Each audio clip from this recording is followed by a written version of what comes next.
अकबर अल्लाह अकबर अल्लाह अकबर अल्लाह अकबर अल्लाह अकबर अल्लाह अकबर अल्लाह अकबर जी, check करें। अल्लाह अकबर अल्लाह Akbar check करें और चम्मच को ना दबा के ज़्यादा दबा के लगाया करें, उन्हें कि जोर से दबा के लगाया करें, ताकत के साथ। चलें चेक करें। चेक करो जी और क्यों गेट तक ढोल के आना जे दो रानी गेट तक रसूल कौन जी होगा ये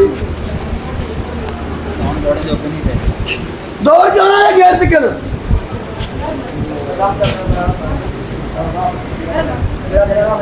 नहीं मेरे से मुश्किल है, मैं कह दिया था